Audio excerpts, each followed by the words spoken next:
निरंकार स्वरूप कालेश्वर महायोगीश्वरा दयानिधि दानीश्वर जय जटाधार भयंकरा।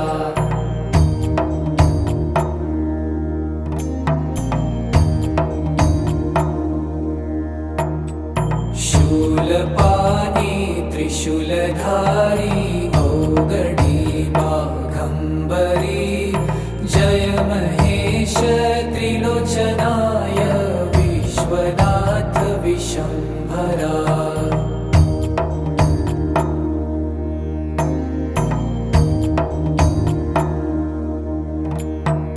नाथ नागेश्वर हरो हर पाप साप विशापतम्